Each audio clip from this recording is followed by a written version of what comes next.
session is very special, mainly because it's for us women. It's about us women, Pambabae. For those who are not familiar with the term, girls only. No? Exploring abstraction by women artists from 1969 to 1989. And I'm sure you've seen the exhibition outside. If you haven't, make sure to catch it.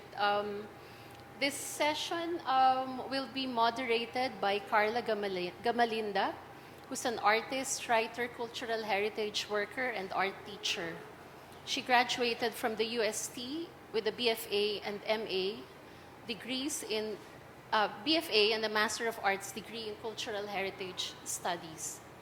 In 2021, she was one of our winners for the Ateneo Art Awards Purita Calo Ledesma prizes for for art criticism, sorry.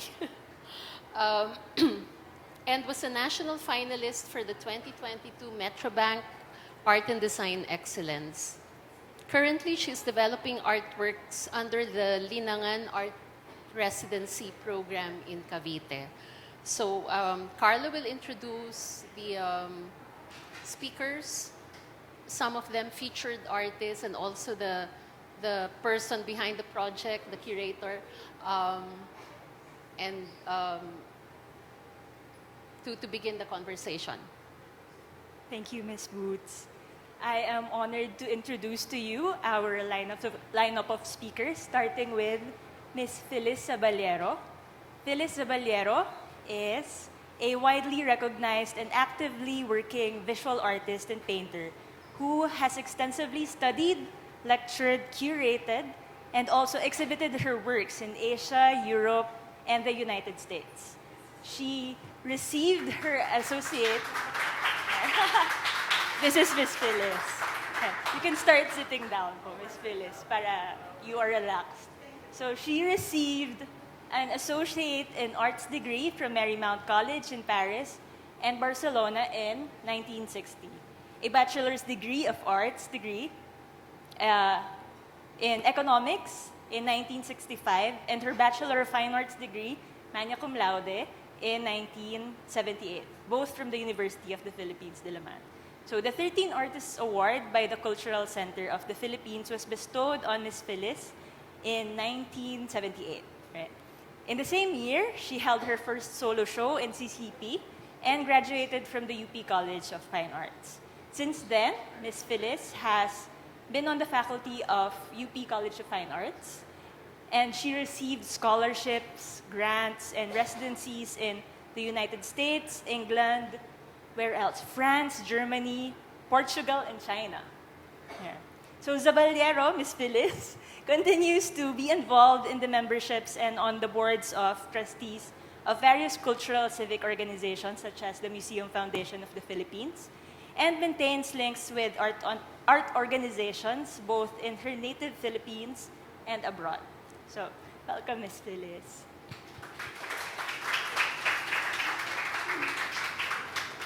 I think it's on. Hello. Yeah, I'm on. Okay, Well, I will introduce the second speaker. Wait, everybody will be introduced and then you start. Oh, I was about to start talking already. So our second speaker is Ms. Sandy Palo Schwartzbaum. Sorry. So Ms. Sandra Palo has been involved in the visual arts since the age of 17. Wow. So she finished her AB History of Art with electives at the graduate program of Museology and Lone Mountain College in San Francisco, and received her MA for the same program from Bank Street College in New York. From the late 1970s to early 1980s, she worked as a curator for the Metropolitan Museum of Manila and under National Artist Arturo Luz as the assistant director of the Museum of Philippine Art.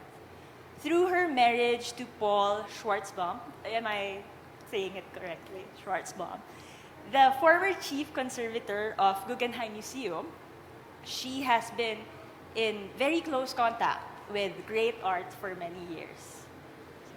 Welcome, Ms. Sandy. Thank you, Connie.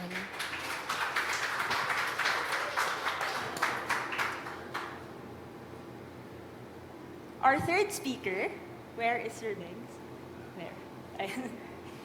Sir Miggs runs the Caramel Creative Consultancy Philippines Inc. Okay? So it is a Manila-based pioneering art advisory and creative consultancy company, which offers its clients a wide range of services related to art and design and other creative platforms. So they cater to developers and hospitality clients in building up artworks and accessory programs for residential, retail, and hotel spaces. So Caramel Inc. also provides art advisory for private collectors, helping them build and edit collections. And welcome, Sir Nick.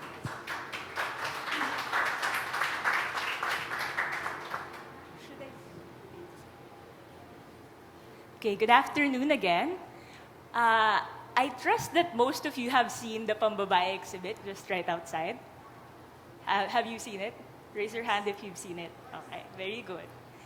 It's only right that we start by hearing from the curator, Miggs Rosales, about his vision for the exhibit. So how did you start the project and what was your objective, sir? Okay, I want to first read an excerpt from an essay that Gwen Bautista wrote for the exhibition to give a better understanding of where we were coming from. Thank you, Gwen, for such an amazing essay, which we will be posting hopefully soon. So let me just read this part of her essay. The exhibition explores the female consciousness and its deployment of visual language in a world where such perspectives are often overshadowed by their male counterparts in narratives that barely define universal concerns. As of this writing, no female visual artist has been conferred with the National Artist Awards. It would be absurd and preposterous to think that there is no body of work nor practice by a female artist worthy of the honor. Hence, the exhibition title is drawn from a Filipino expression that discriminately imposes gender stereotypes by assigning a category, an object, event, activity, etc., to differentiate genders based on what society thinks is acceptable to the population. This generalization creates a form of oppression that may seem subtle but affects each other's potential. However, a way to subvert this is by using the exact language of the oppressor and reclaiming the power to say, "Pambabae din dapat." So we started this project with an idea. It actually was triggered by a show I did last year for Art Fair Philippines, which was on Rosario Bitanga. So she's, I think she's known as one of the earliest abstract artists of the Philippines. She mentioned one time that she had won a plum prize in a competition, but they gave the award to her husband. So in the audience, they were awarding the trophy or the medal or whatever it was, and they went to the guy and not to her because she had signed her name as her husband's last name at that point. That's why she went back to her maiden name in her work. So that kind of stuck in my head, and I was thinking, like, I wanted to explore further. Why are they not represented so much in institutions, in our public space as institutions? Why is there not much written about women artists of these periods? So that's when I proposed it to Art Fair Philippines to do this as a sort of follow-up to the Bitanga exhibition I did last year. So, Mix, you were talking about representation. Yeah, let's ask now Phyllis and Sandra. Can you tell us stories about the landscape of abstract art during the 70s and 80s? Like, how was the reception for female abstract artists back then? Like, do you have anecdotes you want to share? Phyllis, why don't you start? Should I start? Yes. What do you want me to say about how my art as a woman it has been received through the years? I'm dating myself because I'm vintage as well, you know, and what they, yes. And looking back, I've had a very eventful life, but it was when I became an artist that was my last gasp towards happiness. You know, I went back to school. I had 3 children already. I had, married young and had 3 children and done everything. I sewed my own clothes. I planted the garden and what have you. Still, there was always something, maybe from childhood, that was missing.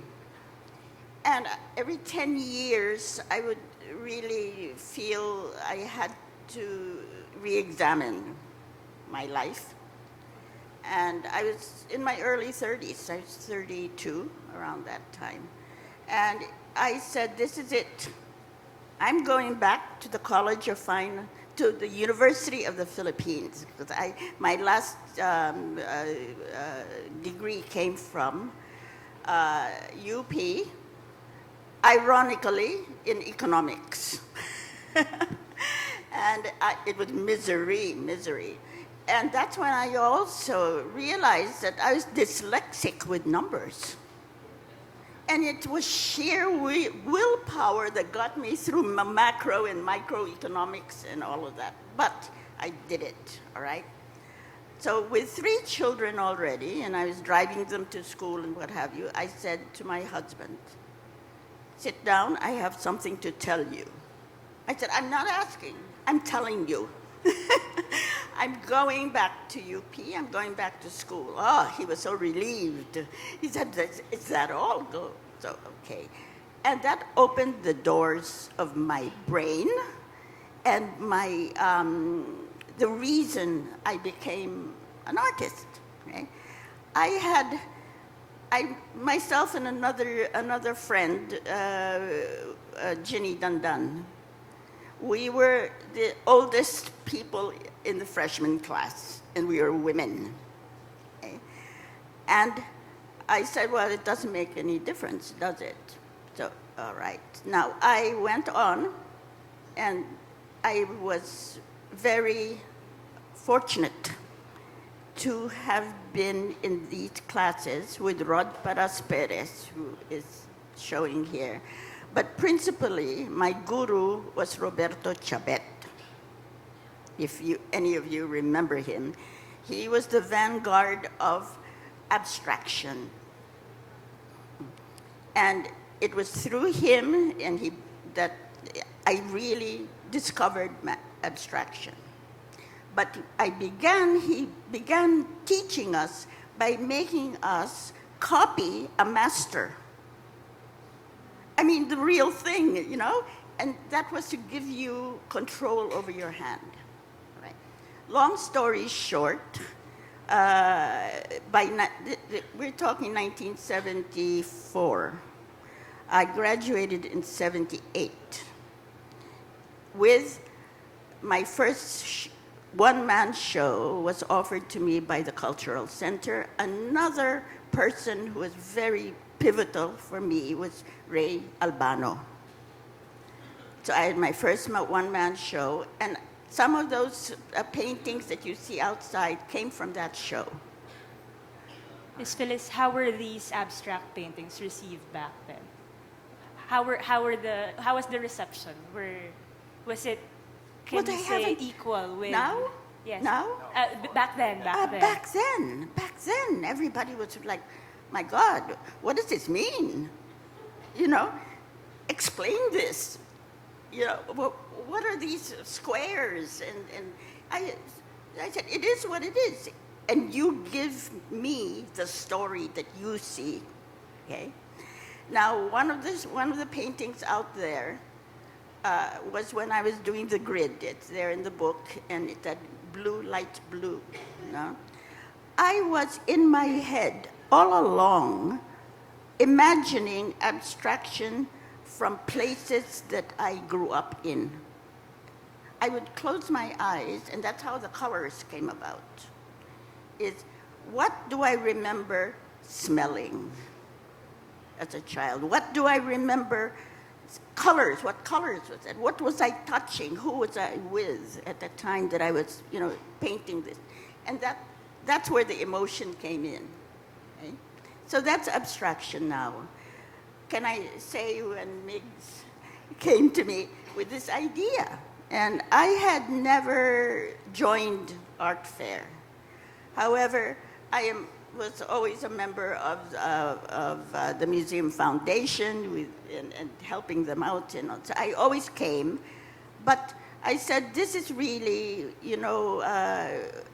this promotes young artists, which is wonderful. So when Miggs came to me and said, we want your vintage, old abstractions, because people are looking now for abstraction. That surprised me. So we dug into my warehouse, my bodega, and actually those paintings that you see were the ones that I kept for myself. So since 1978, a lot of them have been sold, and this is what's been left. And I've decided to let go. Ms. Phyllis, earlier you mentioned something about your timeline for pursuing your art career, and I'll ask you more about that later. But for now, we'd like to hear about your observations, Ms. Sandra, about the 70s and 80s abstract art scene for the women. Okay. Well, is it working? I was working with Arturo Luz a lot because I was basically his assistant at both the Metropolitan Museum and the Museum of Philippine Art. And Arturo Luz basically preferred male artists. I think it was because, one, he was a very strong man. He had a very strong personality. And I think he was a bit chauvinistic. I thought he thought of women as women would basically be housewives, and then mothers, and then artists. And I thought that in his own mind, he wasn't sure how committed women would be to the role of being a full-time artist or a committed artist. In fact, Phyllis, I was gonna ask you, how did your husband take it when you left your family to go to Madrid and all that? Were you married then, or did this happen before you got married? I've been to all those places before I got married, mostly. Okay. And then even when I was married, we traveled a lot. My husband was a banker, but he was in charge of international banking. So I was always there it is. I was always very exposed to foreigners. And since I grew up abroad, I am the original balikbayan. So that my husband and we did love, and he loved art. That was it. Now, I was exposed to a lot of art growing up because we always lived in a big city, my parents and I.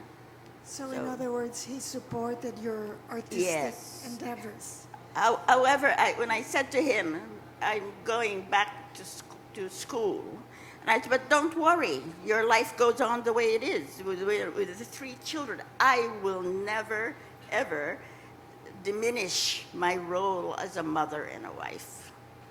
And a banker's wife at that. May I ask how old were the children when you decided to pursue the art career? How old was I when I got married? The children, the youngest of the children, how old were they? The youngest child was 4 years old. Oh, pretty young. And I had just dropped him off for his first time in nursery school. So I felt a little more liberated. Okay. Well, Phyllis, I feel that's exactly what Arturo Luz was thinking about. That you would be most and foremost a mother and a wife before you became an artist. Whether he was right or wrong, that's to be decided by the present. You're talking about Arturo now. I knew him well, all right? And in fact, I used to go, my husband and I were always at the openings of Luz Gallery when it was there in Malate and all that, no? And so, and also his wife, Tessie, was very close. Now, he saw what I was painting, and it was these early abstractions. And he said, too much color. He didn't like color. That's it. Remember, he was mostly black and white. And I said, well, Arturo, if I what will it take for me to have a show? I mean, to have a show at Luz Gallery was the epitome of success back then, right? And he said to me, you paint it all first, and then I will tell you if you have a show. I was really angry. I mean, other artists, male artists, they could be brand new in the business, and he wouldn't do that. He would just look at a few, and say, okay, you have a show. But he thought, as a woman, I had to prove myself. What do you think about that?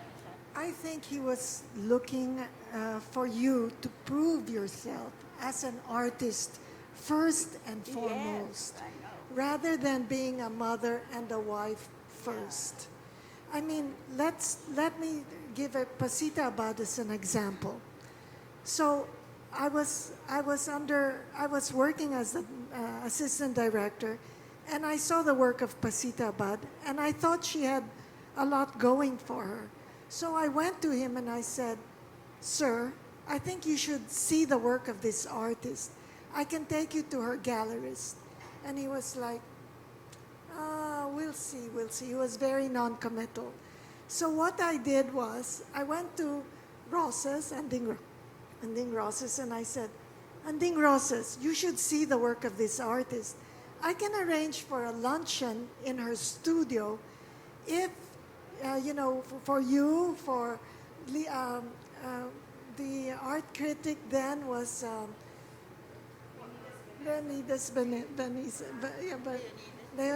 Vanessa. And I said, and you, for you to come." So only when he realized that Leonidas Vanessa and Anding Rosas were coming, that he agreed to come.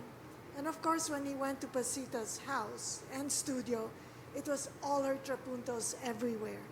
And that's when he realized that she was first and foremost an artist, because her husband was very independent and they were financially very independent.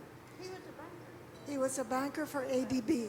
But he made her go to her studio and stay there 8 hours a day, every single day of her life. She signed in and she signed out. Because according to him, that was her job. And she would tell me, I tell my husband that sometimes I didn't feel inspired, and he would force me to go in nevertheless, and he would say, the inspiration will come, just keep painting. And so that's what she did. And that's how she turned out a huge body of work. But she had no children. But at that point, he realized that her job was to be an artist. And I guess that's how he looked at the male artists, that they were committed no matter what to be artists because it was their job. That was my take for why he never represented Filipino women.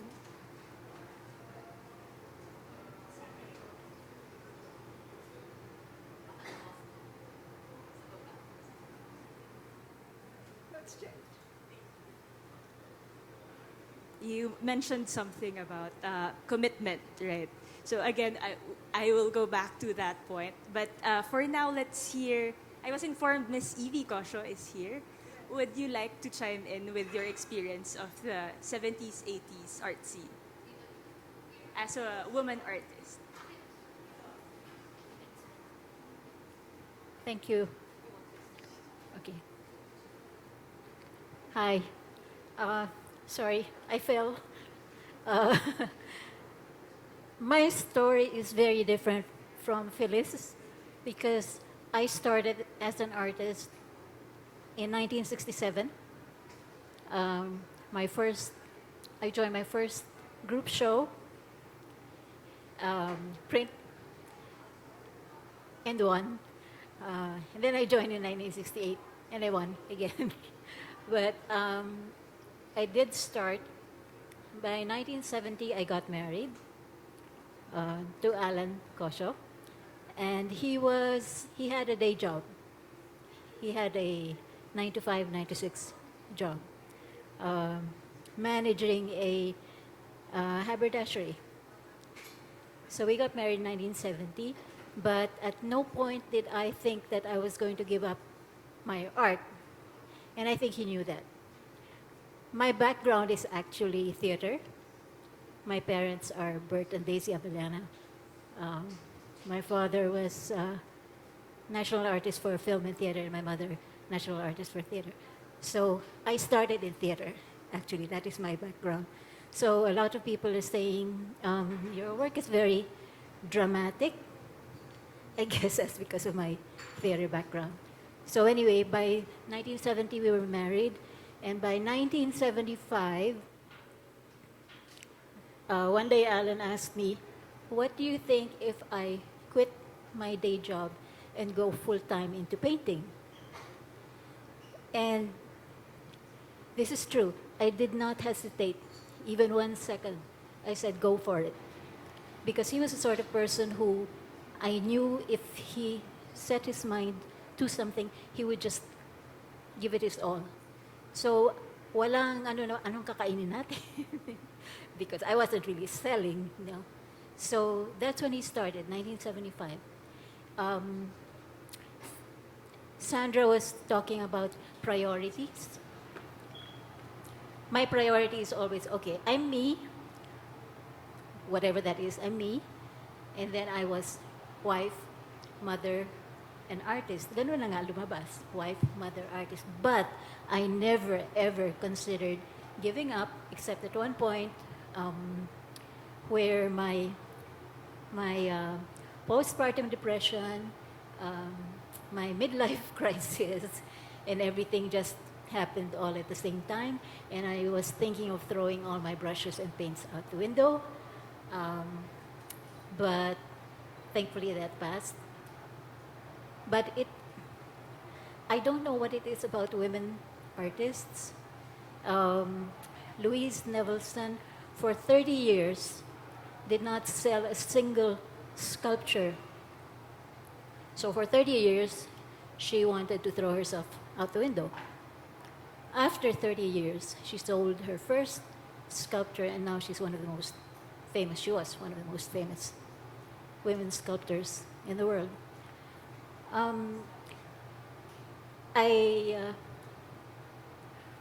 At this point, I'm not painting right now, but that's a different story. It's a personal thing.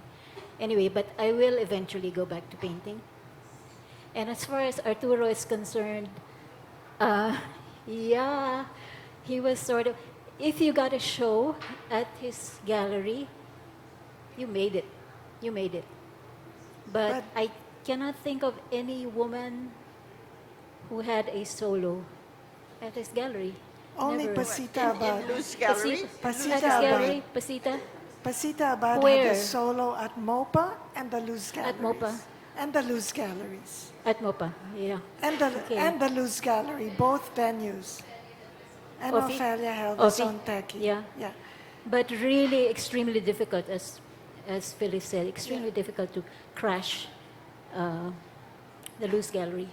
But do you know why they say that if you showed at Arturo Luz, you made it? Because at that time, there was a triumvirate. Lindy Locsin was the architect, Arturo Luz provided the artist, and that was it, you Yeah. know? Yeah. And Imelda, Yes. Well, you know, she's put up the Imelda Marcos, yes. However, I cherish the memory of Arturo using my painting, the black and white one, as a poster for our group show. So I guess he liked it. And also, I had a retrospective of my photographs. I had a portrait of my 7-year-old daughter, and I asked him to be the guest of honor. And he was standing in front of that portrait for a very long time. Then he turns to me and he says, "You know, this is one of the most beautiful portraits I've ever seen in my life. And I cannot forget that. I will never forget that."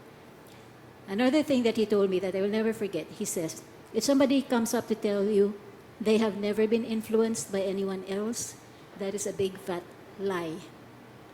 Nobody can say that unless they have lived in a dungeon, have been born in a dungeon, and lived in the dungeon for the rest of their life. It is absolutely impossible not to be influenced by anyone. So that was Arturo. Thank you, Ms. Evie. So now that we have a good idea of how it was in the 70s, if we look at it, the challenges are not so far from what we are experiencing right now, even in STEM, even in other fields, right? So I guess it's time to go to the difficult question that you touched upon earlier also. Why is there underrepresentation? So you've mentioned earlier the write-up of Gwen, which cited like, if you look at the national awards for artists, there are only like 10% women, even in contemporary painting contests, even in other awards. No? So you've mentioned very practical reasons, like Ms. Evie and Phyllis mentioned family. So it's a very practical reason where women decide to make a family. Of course, we naturally prioritize the household. There is the commitment, which I think the art market would see as something like a risk, right? So can you talk about reasons why you think it's why you think women are underrepresented during the 70s until now?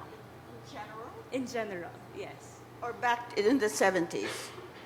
Because 70s women and- are not underrepresented anymore. Women have taken their place in the front. However, we're not so good at promoting ourselves. And Well, Phyllis, it's not for the artists to promote themselves, but for the no, gallery. but a lot of to the promote artists themselves. now are being promoted and promote themselves, allow themselves to be used as the promotional tool. Oh, that's true. You know. Also, expectations have changed for women. I tell you a little story about my last name. Zaballero is my husband's name. That was his. When I married him, I became Phyllis. Phyllis, by the way, is a nickname somebody gave me when I was 7 years old. And my real name is Felicitas, Maria Felicitas, all right. My maiden name was Del Rosario. So, Zaballero, fine, okay, I took that name. Bobby Chabet, Roberto Chabet, I remember this, the first month that we were in class. He said, all right, the first thing you have to do is decide what you are going to sign on your paintings. What is the name you're going to use? Because this is going to be for life. Okay? So we all thought it over, and we were very few women, so the boys had said they had no choice. They would use their name or their nickname. And I said, well, I could use my maiden name to be feminist, but it's a weak name to sign because it's Del Rosario. It's got that, thing in the middle. And I think I'll use my husband's name. Not that I'm not proud of my maiden name, but there's something about Zaballero. We're very strong, and people think of it as caballero, like that. And I said, and the kind of art I want to do, I don't want it to look feminine, because that's not the way I feel about it. Sure enough, I started doing this very strong, not like that, but very strong gestural, large paintings. My largest is 70 feet long. The whole main gallery of the CCP for 13 artists. And that took a lot of muscle and space, okay? And people would come up to me and say, you know this Zaballero, this guy who's painting all, everybody took it for granted that my art was done by a man. Because the colors were strong, the gestures were strong. I never said anything. I said, no, that's me. All right. And people would be really quite surprised to know I was a woman. This went on for a long time, Zaballero, all right? I never said anything. Until one day my husband came home from the office and he says, you know, you've made it. I said, what do you mean? Well, a new client came in to my office at the bank. And he said, oh, how are you related to the artist? And he said to himself, well, that's it. I've made it. I am now the artist's husband. That's so in Miss Phyllis. And I said, well, welcome. I have been the banker's wife all my life. That is clearly a win. So, So, you know, the name means a lot. You know. Miss Phyllis, since we're talking about promotion, can we hear about the perspective of MIGS about promoting? Just to chime in on that, interestingly, that you mentioned that last night a viewer was in the booth and actually really said, oh wait, it's a woman, Zaballero's a woman, and didn't know. And my title right there says Pambabae, right? Yeah. But still asked that. And I go back though to what you said, that women are really well represented now. I kind of slightly disagree with that because I feel in the institutions that we have, it's still not really that well represented. The works, when you go to the institutions, there's not that many that you can look at or study, like significant works. I think in institutions it's still lacking. I think like you guys' Yes, works yeah. are not that well represented, to be honest. Yes, I agree, totally. And that's part of the reason why Yeah. I decided to kind of pursue doing this show, because I wanted to hopefully open eyes and make people question why maybe they haven't seen these works when there are all these works that exist here. Can I give you a personal, my personal opinion? Of course. All right.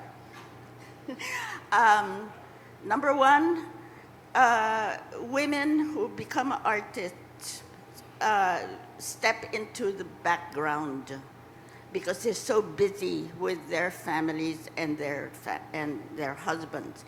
And the woman's role was always to support your husband. I mean, that's our it's a cultural thing. We grew up that way.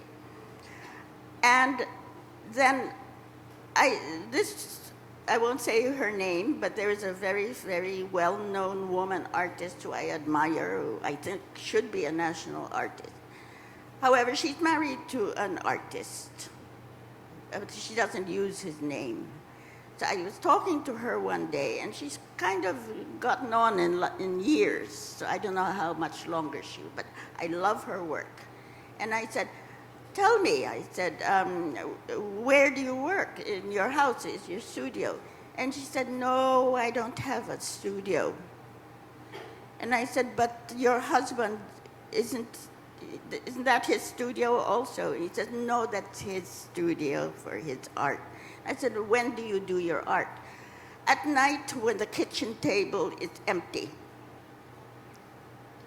That's what she told me. I was furious. She didn't even have her own, or she didn't stand up and say, no, this is my space, okay? That. And the thing also, another thing is that a lot of women artists tend to marry male artists and become the manager. True. I think Miss Edie wants to say something. And you'll find that it's against all odds that she will promote herself over her husband's art. It's really not in our culture, you see. So they tend to step into the background and become managers, and they're the ones who pick up the checks from the galleries, and there it is. That's my own personal opinion. Okay. Miss Evie, you want to say something? She married an artist, but she no, became no, an artist. I married somebody who had a day He job. was not an artist. No, no. You were the one who Yeah. made him an artist. You see? Yeah. Thank you. No, just to add to, I know how you mean about the woman artist who's married to a male artist. One time, the husband had a show at the Louis Gallery, and so the wife came along because they were going to talk to Arturo. And coming down from the car, she slammed the door on her husband's hands. And of course, he freaked out. And, she was so mortified, and Arturo saw them, and she said, Arturo, I swear, I didn't do it on purpose. But I hope I haven't offended women by saying all, but it's a fact of life. Now, you have to be strong if you're going to lead all those lives Thank to you, make Ms. Phyllis. yourself and your family happy. Thank you. Miss Sandy, you were talking about commitment earlier. What do you think is the perception of the public about the commitment of women artists, and how does it pose problems if ever they don't commit enough?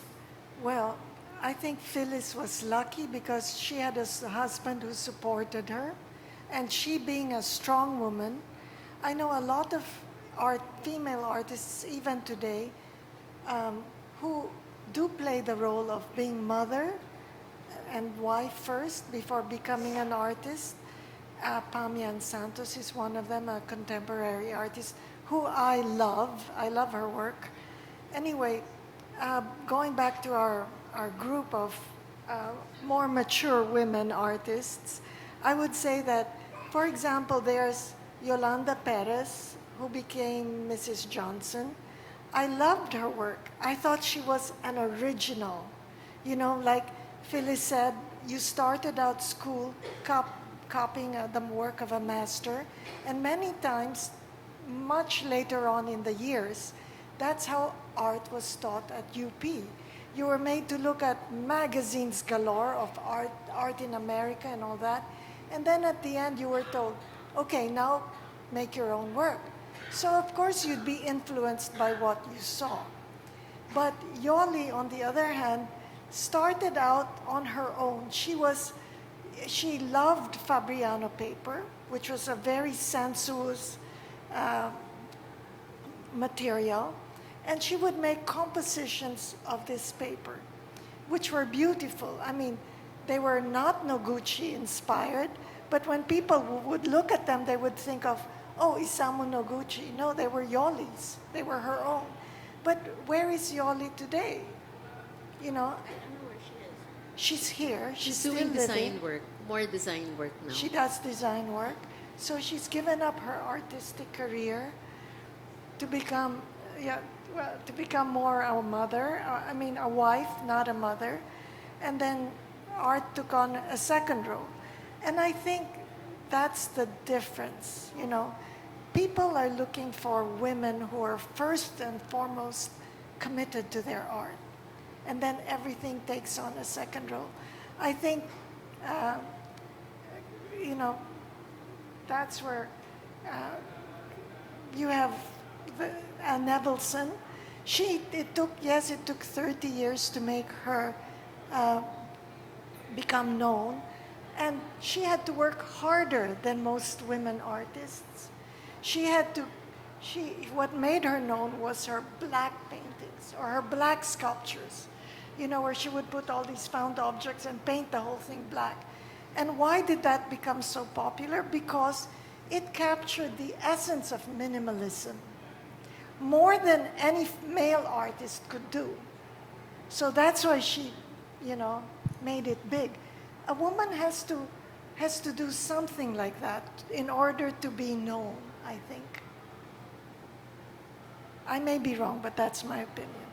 And also, correct me if I'm wrong, but from the perspective of the art market, as in art as investment, I think these conditions, right, the family coming first before career becomes a big risk because the career trajectory of women is not a straight line like the men's. So it's usually like Yes.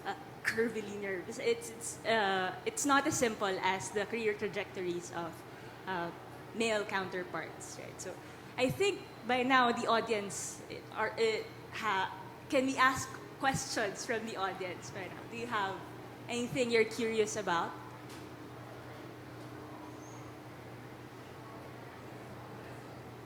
Okay, so we will open the floor later again. But for now, let's continue with another question I prepared. So, you've mentioned, Ms. Phyllis, earlier, the word feminine in art.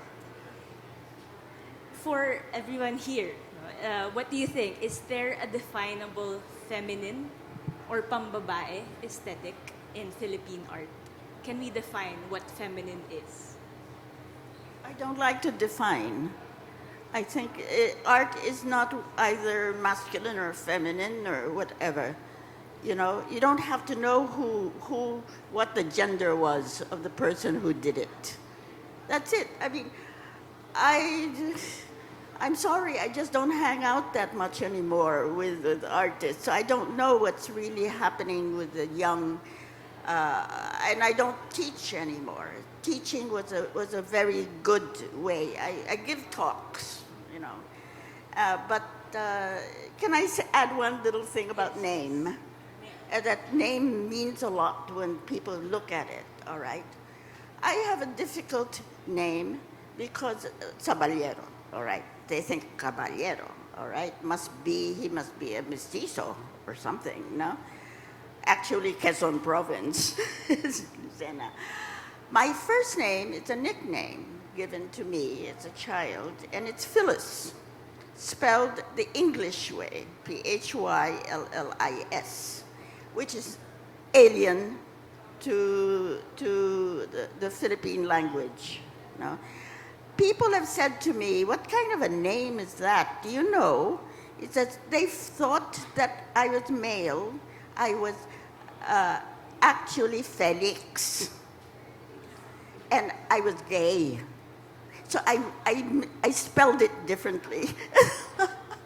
You see, so they were, the PH to them was an F. So it should have been Felix. See? So I stopped using my first name really, and you know, I don't sign it, you know. Besides, I like the flair of my signature. So. Difficult question, Ms. Phyllis. Do you think that this masculine or gender ambiguous name affected your art career in a good way or in a bad way? In any way? No, is it I don't benefit put to down have because I love what you call the usual feminist art, which means you know, flowers and landscape and calado and all of that, which is just the same for me, whether I do it or not. I'm doing a lot of still life many times. It's whatever pleases you. Now, I think my art has become very representational through the years, 46 years. I am not happy when I keep on doing the same thing over and over again, which is what happens to a lot of artists who become very, very popular. It's a formula, okay? And that means to me that I have stopped questioning myself. I have gotten into the habit, or I was taught this way. So you are To secure always with- question what I'm doing. I will look at something and I'll say, why did I do it like this? And what's wrong with me? I can do it better. So once, and then the day came, and this was because of Mr. Chabet as well. I loved Degas, Edgar Degas. I love him so much, I visit his grave and talk to him. So I copied a Degas, okay? And I thought rather well, but not the same size. You know, you change parameters. I actually got to see the real thing one day in a museum, and I questioned Degas. I said, I think mine is better. But the challenge is there. That's what I mean. It's why I moved from total representation, total abstraction, because it stopped being a challenge.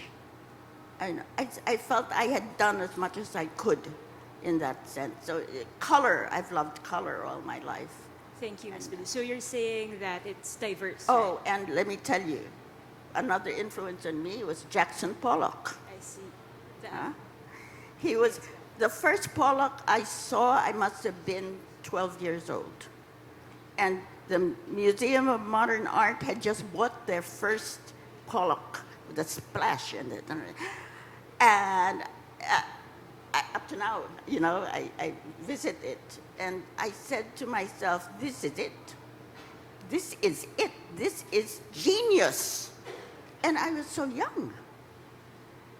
But you have to question yourself all the time. So now I've questioned why I stopped doing representation when I could draw so well. I could talk to you on and on, but now I am at the point where I'm tying up loose ends. Okay. Thank you, in Ms. my Phyllis. art. I think we should listen to I Ms. think- Sandra. about- Taking a different opinion from Phyllis, I do see a feminism in the work of female artists. For example, when Phyllis had her very abstract works, I always saw it as very emotive. And I thought it has to be a woman to paint like that. Really? Yes. Oh. I never thought of you as a male. I thought the emotion in the colors, even if the strokes were very powerful and all, it was very feminine in that sense. Also, Evie's work, her early work represented in the show, what we call the color fields, they're very feminine and subtle. I see that a lot of female artists have more subtlety in their craft. Okay, I'll say craft because the technique is a craft than most male artists. I think they take more time to develop the craft than a male artist would. So that's my feeling. Yes, I do see feminism in female artists' works. How about you, Sir Mix? Do you see a feminine aesthetic, pambabaeng aesthetic in the works of? Personally, ako, I don't. I try to look at artists as artists, not male, not female. Personally, so when I did this show, it wasn't in any way, I think, like just to promote women artists per se, but I think it's a demographic that has been overlooked to a certain degree, maybe underrepresented. Yes, I don't see that distinction. Although now that you're saying that, I am seeing a little bit of these works playing into to those terms. Yes, look at Ileana Lee's works on paper. Ileana They're Lee, very detailed. yes. They're very subtle.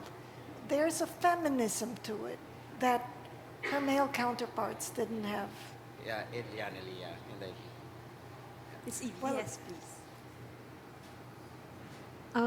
There's something that Georgia O'Keeffe said when, I don't know if she was just starting or in the middle of her career.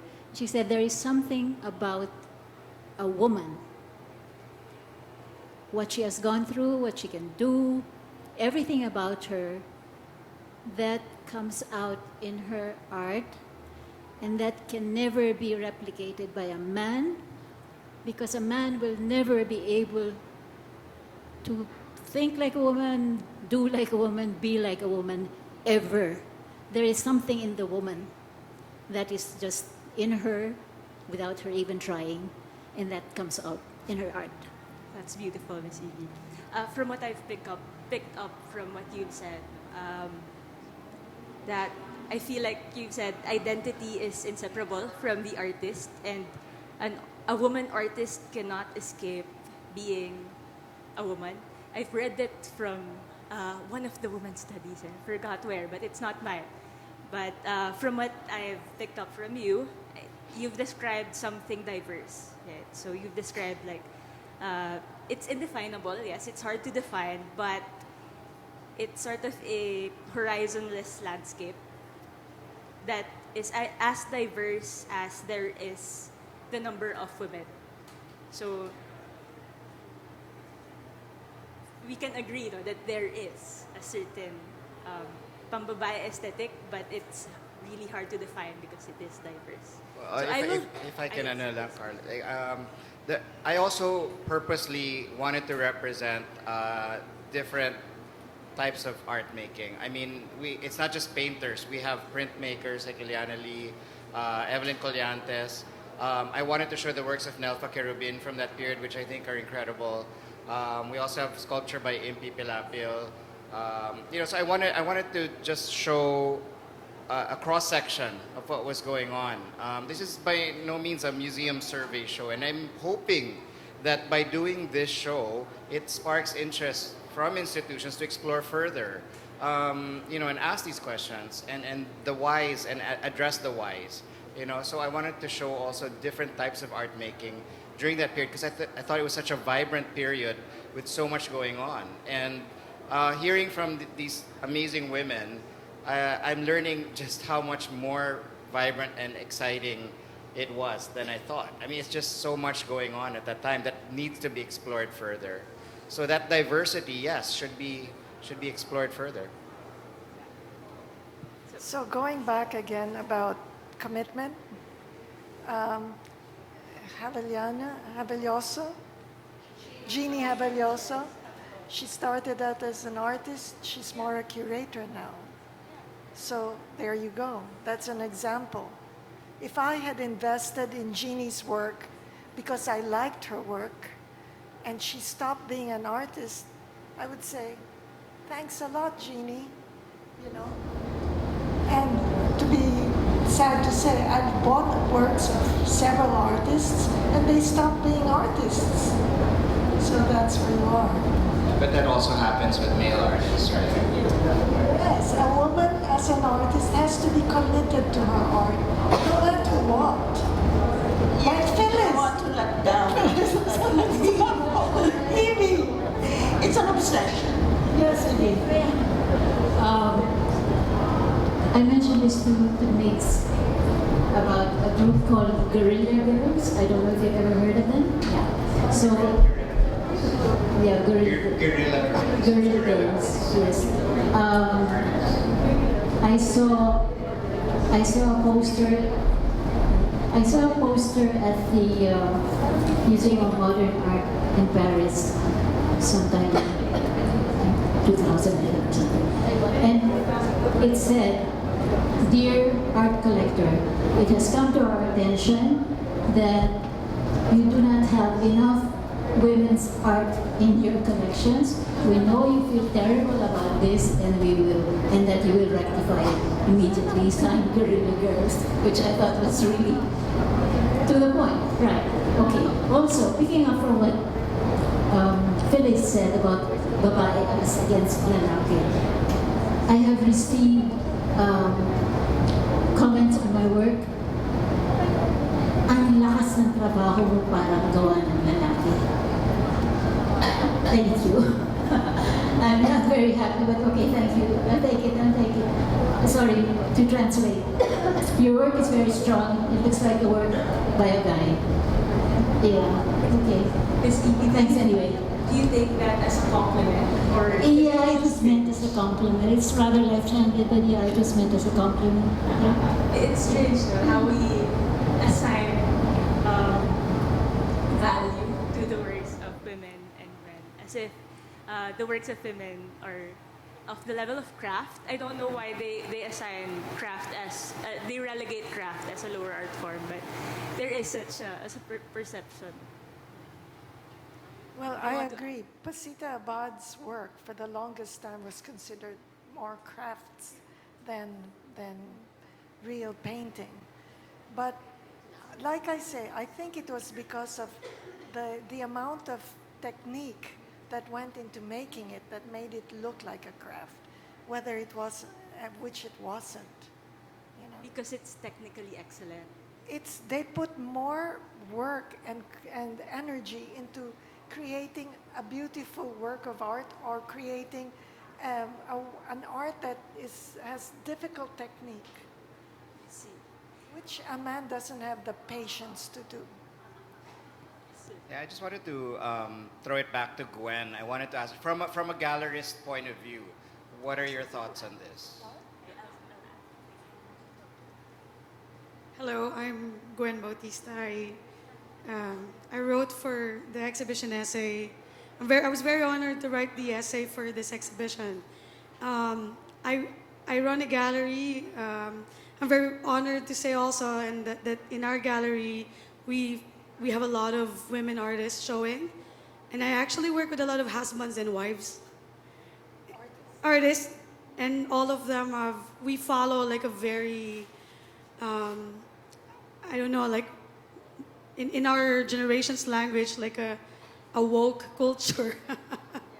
So anyway, but beside the point, like I feel like the reason for the underrepresentation, I actually made a mistake once of asking the amazing Brenda Fajardo about this this problem.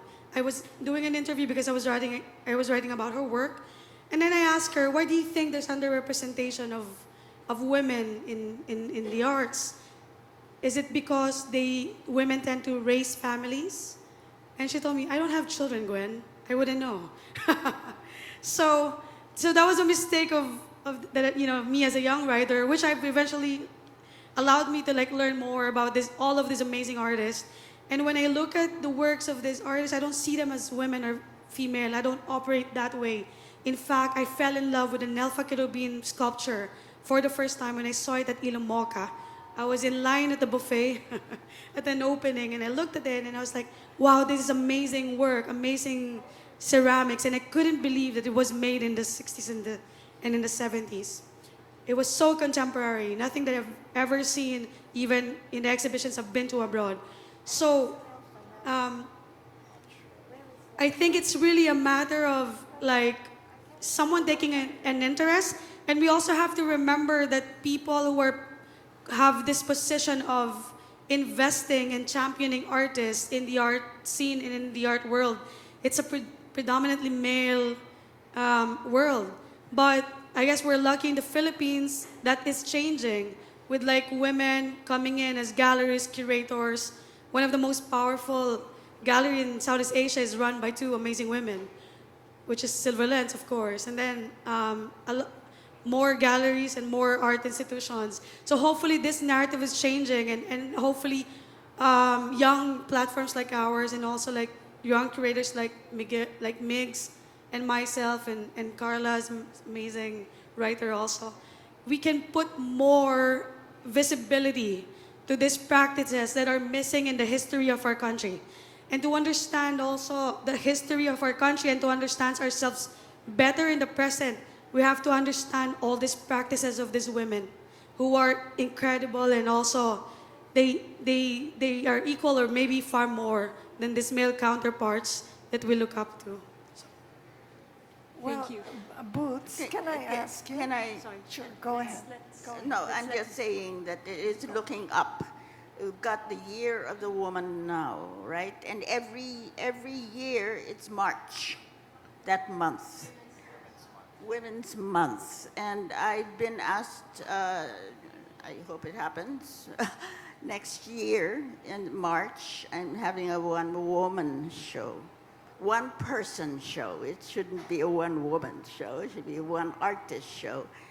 And it'll be a retrospective at the National Museum. And I asked why is it? Well, it's Women's Month in March. And it's the first time they've asked me to show. So that maybe that shows a certain woke feeling about art. But you know what? Personally, I just don't want to tear things apart anymore. You know, I've kind of settled into my life as it is all right? And I'm finishing up, and this is what a lot of my artist friends are doing as well. We're looking back and we're finishing up what we left behind. I have art, I have paintings I've unrolled and never finished. I'm doing it now. That's No? good to hear. Congratulations, Phyllis. Yeah, well, I'm a widow.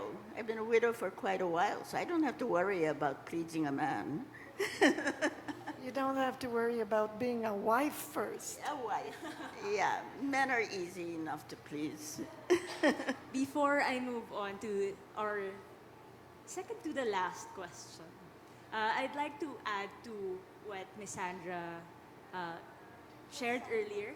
Sandra, it's hard for me, it's cultural.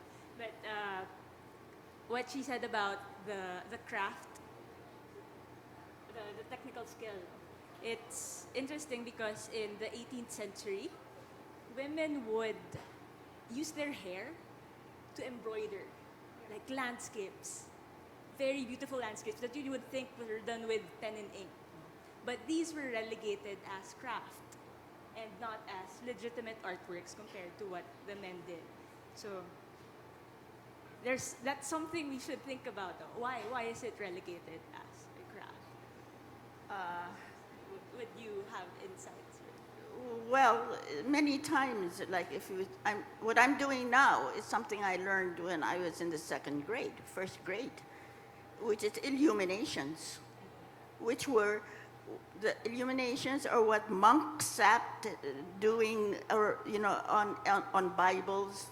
And if you look at this calendar that I brought, I am bringing back illuminations because that's what I was taught in the first grade. The craft. And it was then thought of as craft.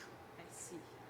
So it doesn't really... Bother you so much? No, because I think art is everlasting. I see. Doesn't matter how long ago it was. I see. Anyway. Thank you. I also think that the borders between craft and art are slowly diminishing. I agree. Especially now that we have like emergence of fiber art. It's the year of fiber art. But I wanted to ask Boots, what happened to Nelfa Querubin? She was one of our foremost ceramicists. I don't have anything to do with her. You know what happened? I know she's in the U.S. Is she back? Nelfa lives in Colorado.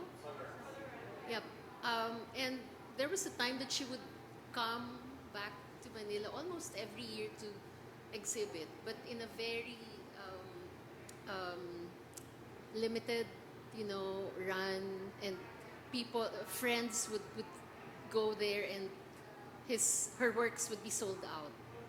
So I know she still works. Yep. And the last time I remember hearing that she was around was when she decided to donate her personal collection to UP Visayas. So, Oh, nice.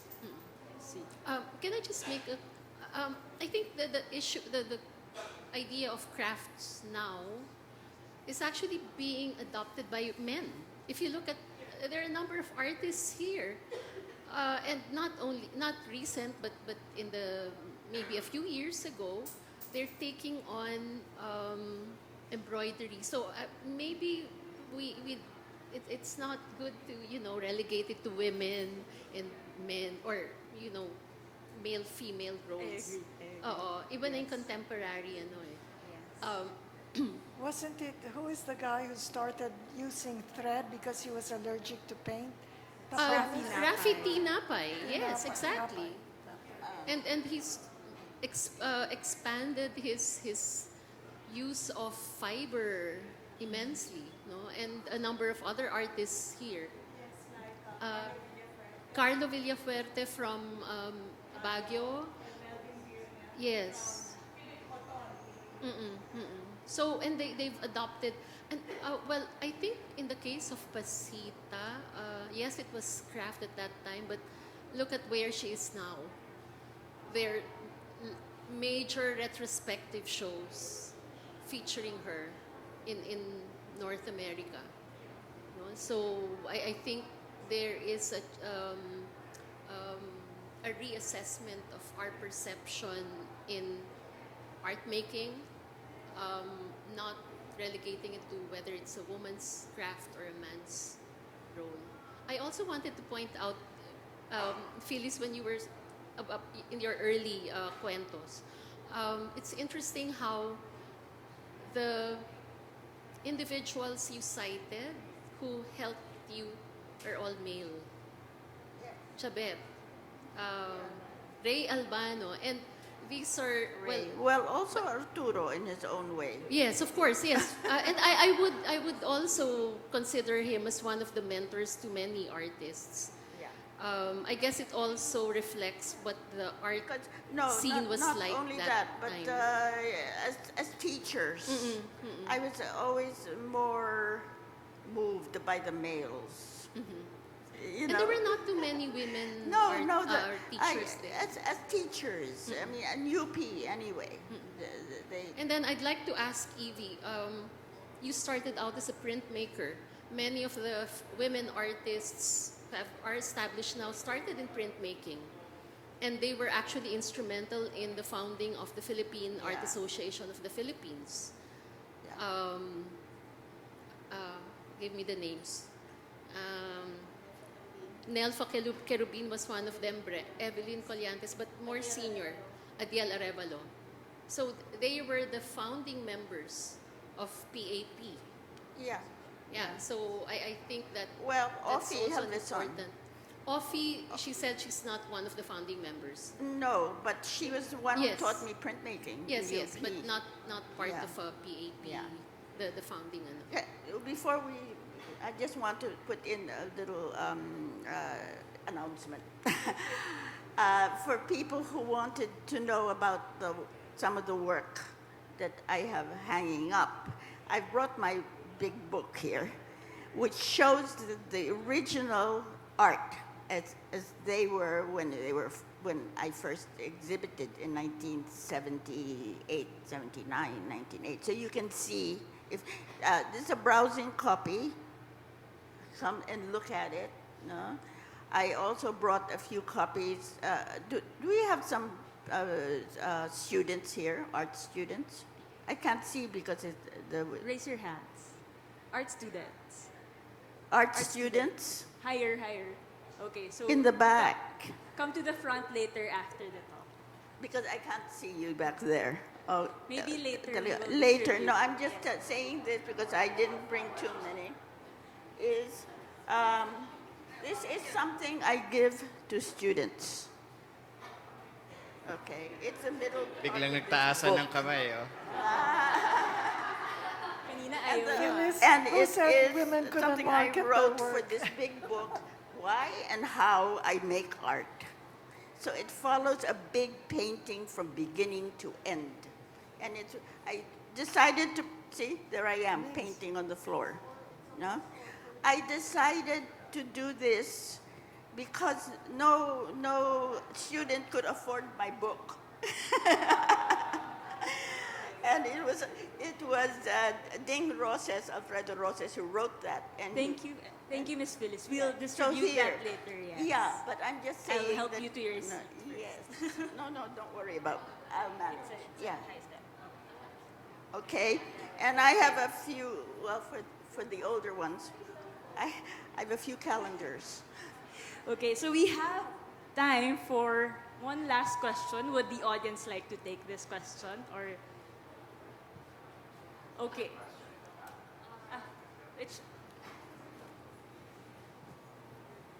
Hello, good afternoon. My question are for the women artists, including Miss Evie. I'm just curious, are there any liberties that women artists today enjoy that were not available during your time? Sorry, what do you mean by liberties? Are there any things that women artists today get to do that That we were not allowed yes, to do? or not available to you? Evie, I being don't, widowers. I don't think so. What we were not allowed to do, in my case anyway, because my major was advertising, not painting at UST, we were not allowed to draw the nude. So our models were always in a t-shirt and shorts. So we had to guess what's under there. Absolutely no idea. And it was so unfair because if you were a painting major, you were allowed to draw the nude. But the Spanish priests, not a matter of? No, it wasn't a matter of male or female. The male or female thing was the males go up one staircase and the females go up the other staircase because the males might look under your skirt while you're going up the staircase. I mean, seriously, that was it. But that didn't make sense because when we got upstairs, we'd be in the same classroom. So anyway, but the nude, no. That was about it. I learned how to do the nude with the Saturday group. Thank God for the Saturday group. Mr. Cesar Legaspi, Hernando Ocampo, these were the people who were the gurus. They started the Saturday group. So we were, that's where we learned to do, that's where I learned how to do the nude.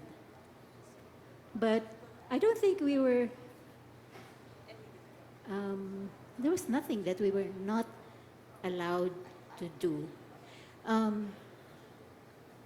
Was Ako, it? Miss Evie, I might have something to add. As an artist from this generation, I think we have social media.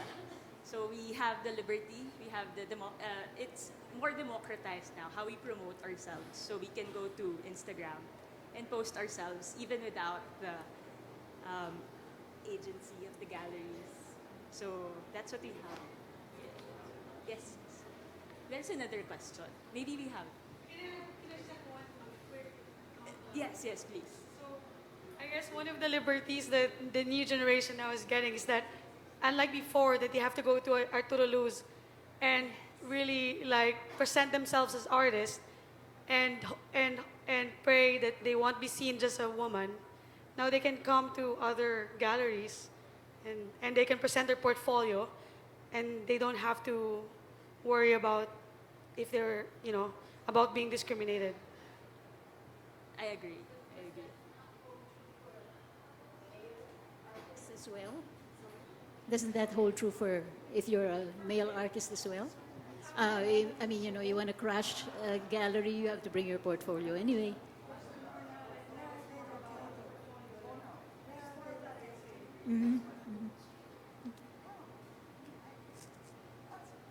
So let's go to one last. You have something to say. Somebody had a question in the back earlier. No? Yeah. But Carla, you said it. Social media is the way to go. Hello. You're most liberated.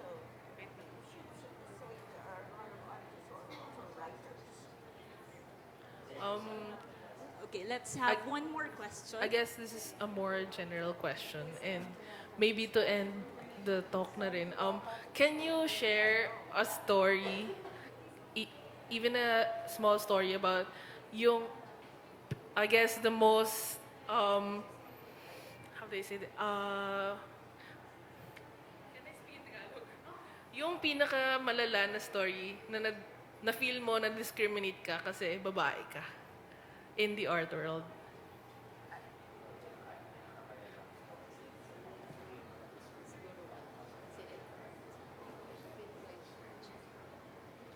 No, I cannot think of a discriminating thing. I wouldn't allow myself to be discriminated against. No, wala ako maisip na talagang in my face na discriminated ako. I also cannot think of any incident where I saw Arturo Luz discriminate against a female artist right there and then and say, no, because you're a woman. None of that. It was done very subtly. It was more his personal belief about the commitment of the artist. In subtle ways. No? We feel it in subtle ways. Sorry, sana meron akong example, but I'll have to think about it and make up one. Okay.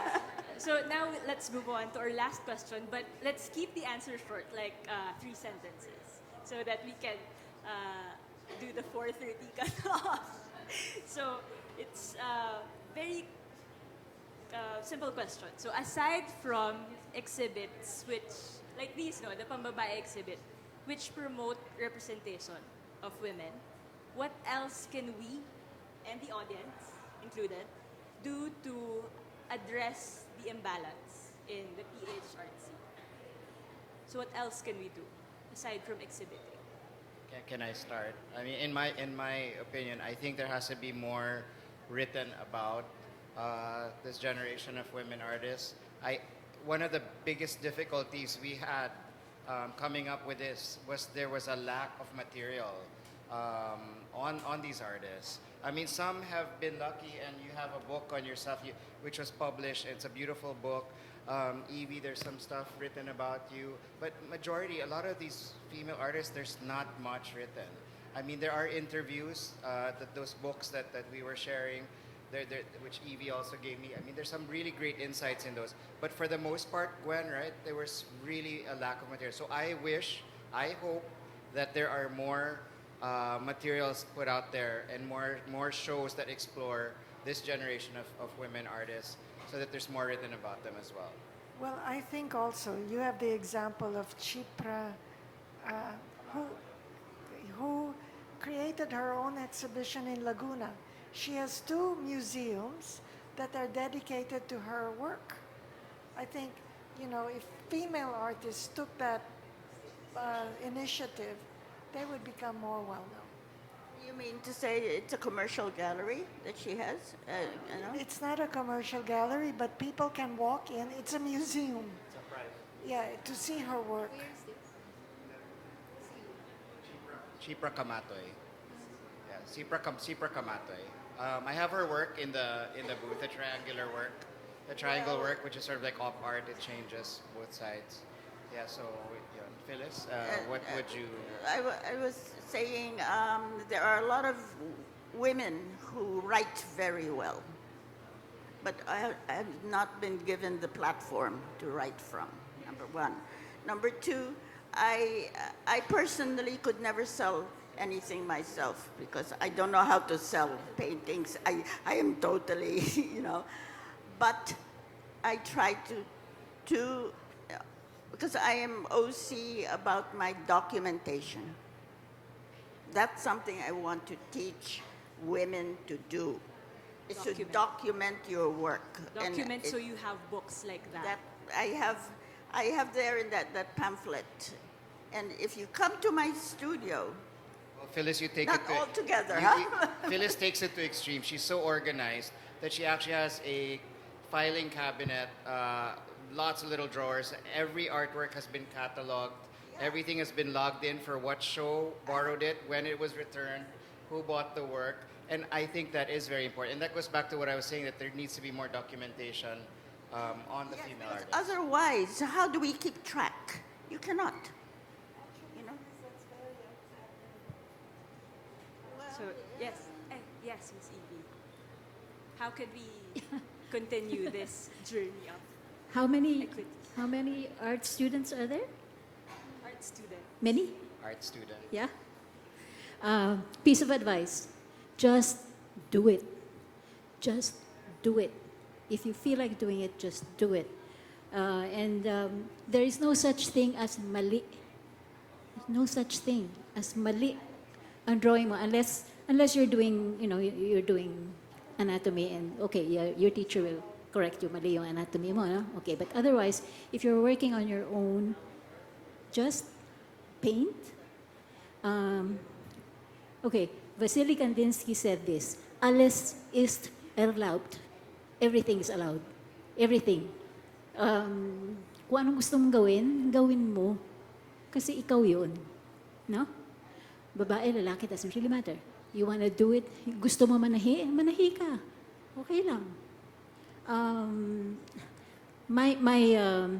My own motto for myself is, I don't sign my work if I feel it's not finished.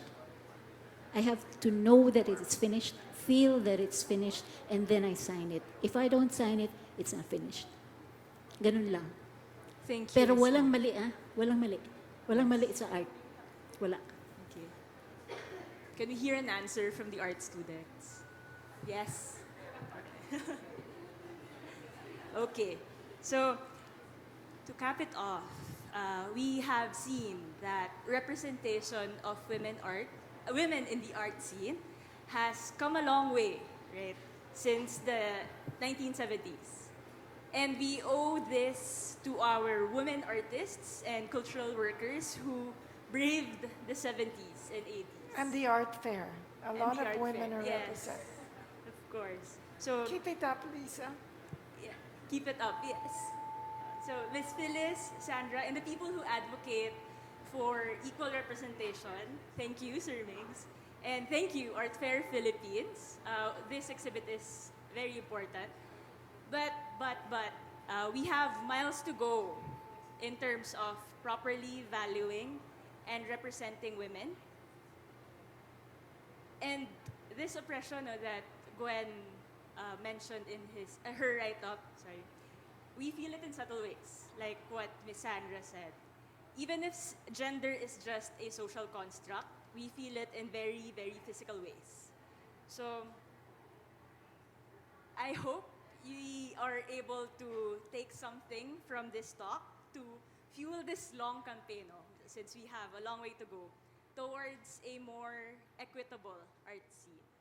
So thank you very much for listening. Thank you, everyone. Thank you.